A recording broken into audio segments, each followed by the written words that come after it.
everyone, welcome back to my channel. Today's video is going to be about the disappearance of Kyron Hormon. So I don't do these types of videos. I've only done one missing persons video and that was about Madeleine McCann, but this case honestly haunts me. Something about this case just absolutely haunts me and I really wanted to talk about it. I am quite into like true crime and like missing people, murders. I like watching documentaries about it. So if you would like me to do these types of videos every now and again, comment down below some missing people cases that aren't that well known but are quite like interesting or whatever. I have a small platform on YouTube. I know it's not big, I only have 4,000 subscribers, but if one person out of all of you guys knows something to do with this case and could help this case, that would be phenomenal. Do you know what I mean? Even if no one knows anything who's watching this video and no one knows any information, at least I'm getting Kyron's word out about his disappearance, and that's what I want to do. I've spent hours and hours and hours researching this case, getting all the information. I've got about 5 A4 pages worth of information about this case, so this video could be pretty long, but please watch to the end because there's so many twists and turns in the story. It's so infuriating because to me, I know what happened. Like, I pretty much know what happened, but there's no evidence and no one actually knows. So without further ado, I'm just going to get straight into the case. So Kyron Hormon was born on the 9th of September 2002, which would make him 16 years old now. At the time of his disappearance, he was only 7. He went missing on June the 4th, 2010, which was about 8 years ago, which is so crazy that no fresh information is out there, but yeah. He went missing from his elementary school. He was in 2nd grade, I believe. He went missing from his elementary school and it was called Skyline Elementary. He lived with his dad and his stepmom. His dad's name was Kane and his stepmom's name was Terri. His mum Desiree and his stepdad Tony, they lived about 5 miles away. He was from Portland, Oregon, which is in America. I'll put a map and point to where Oregon is. I don't know if I'm saying Oregon right. It could be Oregon. I don't know. But yeah, he was from Portland. The reason he didn't live with his mum and the reason he lived with his dad was because his mum was actually really sick with kidney problems. She was always in and out of hospital. She felt like she couldn't really look after him as much as he needed to be because she had to worry about her kidneys and she was always in hospital, and for a child that's not going to be the best situation. But she has since said she regrets this decision to let him live with his dad. Terri had a son from a previous marriage. I think he was quite a bit older than Kyron, and then Kane and Terri had a child together and they had a daughter together. So the story goes that Terri took Kyron to a science fair, and Kyron loved science. So it was kind of like the last day of term, it was a science fair, loads of parents were invited in to look at all these different like parts and little projects and just kind of appreciate everyone's work they've put into this project. And because Kyron loved science, of course he wanted to go. There was actually a photo of him taken at the science fair in front of his project, which was about a leap tree frog. So I'll put the photo of him at the science fair here now. This is like the last known photo of him, which just breaks my heart. He looked so happy and then all of a sudden something happened and we don't know what happened, and I don't know. Terri claims that she left the school at 8:45, but on that day, because it was a science fair, classes didn't actually start till 10 AM. So this means there was an hour and 15-minute gap where Kyron was unsupervised by a parent. Kyron didn't actually end up going to his first lesson and he was marked absent, but this is the real thing that really annoys me about this case.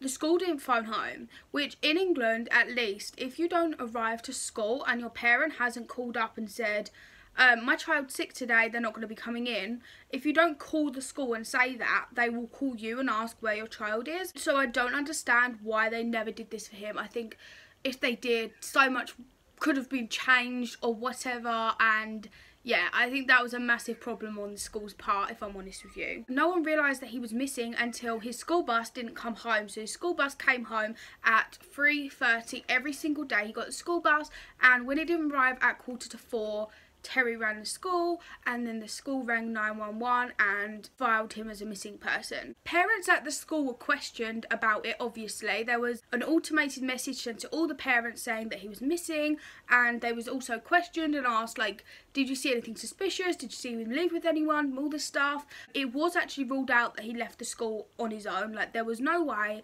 he would have walked out of school himself. He was quite a shy and timid kid, and he loved school, so why would he want to leave, you know? So that kind of made people think, oh okay, this could start turning into a kidnapping thing, or something dodgy is happening here. Desiree and her husband Tony lived 5 hours away. They still lived in Oregon, but they lived about 5 miles away. And when they found out that Kyron was missing, they drove all the way up there to Portland, 5 hours away, to try and help with the search. But the only thing is, Terri was a bit confused as to why Desiree was coming up to help the search. Terri rang Desiree and said, Kyron's missing, whatever, and Desiree was like, okay, I'm coming now.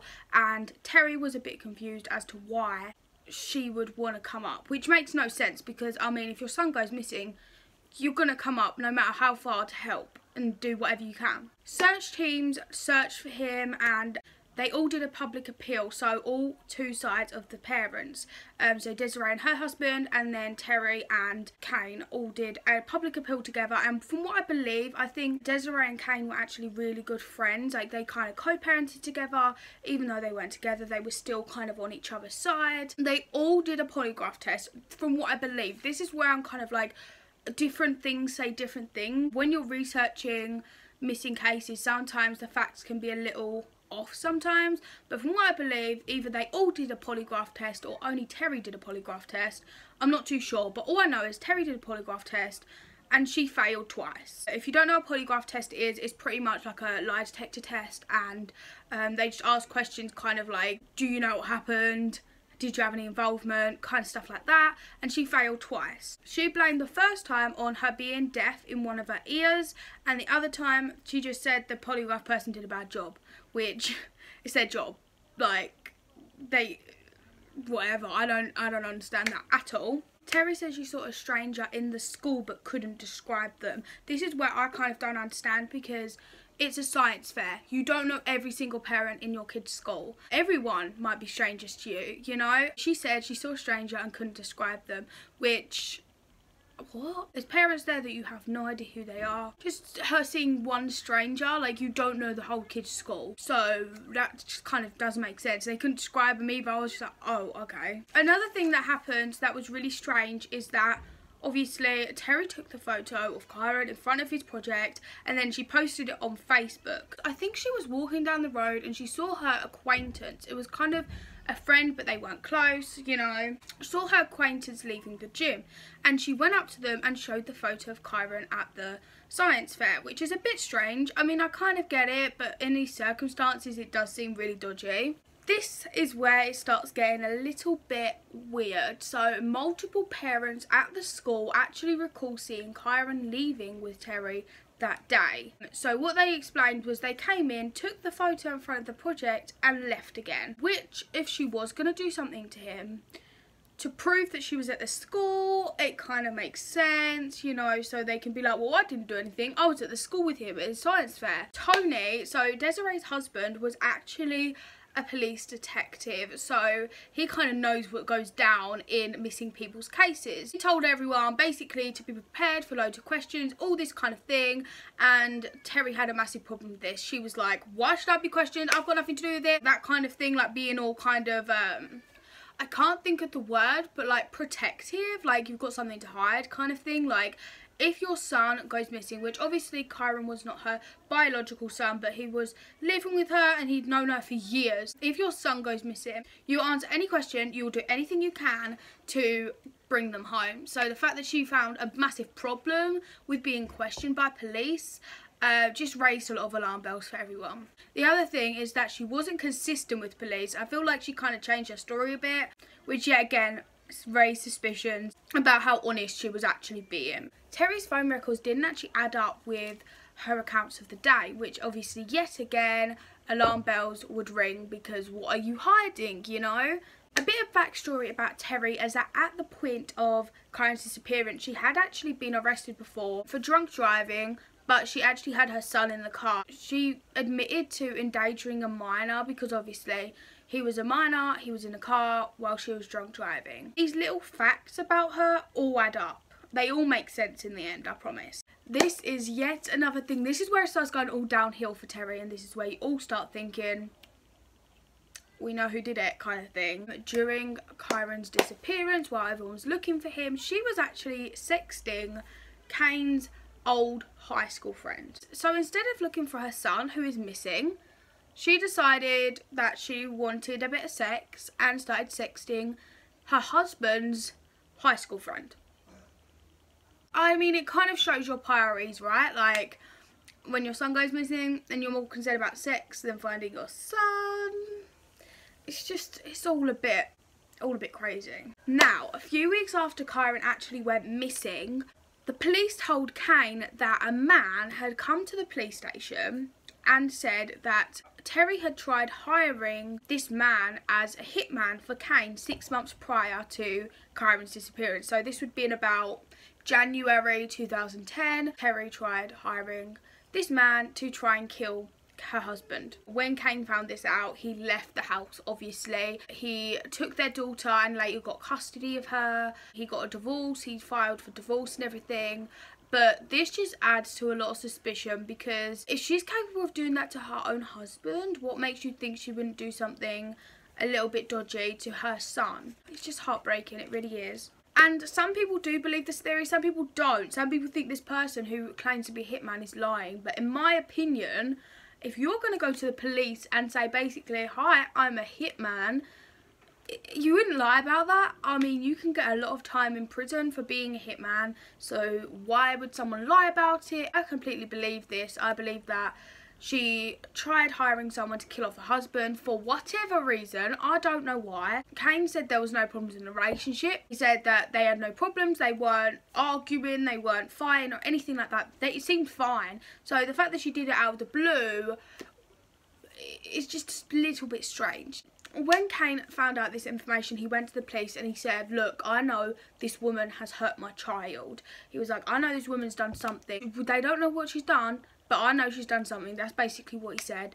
And although everything's always pointing in her direction, there's no evidence. There's no physical hardcore evidence that she can actually get done for anything. Desiree said that Terri actually hated Kyron. Apparently she had something against him. No one actually knows what she had against him. Maybe it's because it wasn't her son, so she was kind of like, I don't like you for no reason. I have no idea. I don't know how you could have something against a 7-year-old, like an innocent 7-year-old. I mean, it shows us kind of evil to be like that towards a child and to hate a child. Terri then went on to change her name from Terri Hormon to Terri Moulton, but she wanted to change her name to Claire Sullivan, which is actually a character from a murder book. She wasn't allowed to do this. She wasn't allowed to change her name to Claire Sullivan, so now she's just Terri Moulton. Since Kyron's disappearance, Terri has been arrested twice. Once for stealing a roommate's gun and one for stealing a car. I don't know how old the woman is. She's pretty old. Still stealing cars? Yeah, I just definitely not fit to be a mother. Like, definitely not. And the heartbreaking thing is, Kane brought her into his family. He brought her to meet Kyron, and the fact that she's just done this, and pretty much I could honestly put my money on it that she has some involvement with his disappearance. I don't care what anyone else says. She definitely has some sort of involvement, and I just hope that justice is served soon. Another thing, this is where her violent streak kind of shows. Since Kane, she had another boyfriend, and her boyfriend actually had to get a restraining order on her. She held a knife up to his throat and tried to kill him. So yeah, he got a restraining order. And also, the last bit of information about this case is that she is in court really recently. I'd say maybe a year ago. I'm not sure what happened with the court case. She was in court about a year ago for having some involvement in a murder from 1990, which is like 30 years ago. I just think this all shows that she had a really violent streak to her. No one knows why. No one knows if she actually did do it. I'm going to talk about some theories about this case. So these are not proof. This is not me saying this is exactly what happened. These are just theories. So I don't mean any disrespect to anyone involved at all. First theory, which is the most popular one, is that Terri hurt him. That she took him somewhere and she hurt him. And That's the most popular theory. Another theory is that someone from the science fair actually took him. A lot of people think it might have been a teacher or like a caretaker or something. Just a parent just kind of took him, kidnapped him or something. Those are the most popular theories. I don't know. Let me know what you think happened down below. And thank you so much for watching. And make sure you let me know of any other case you want me to do. Bye.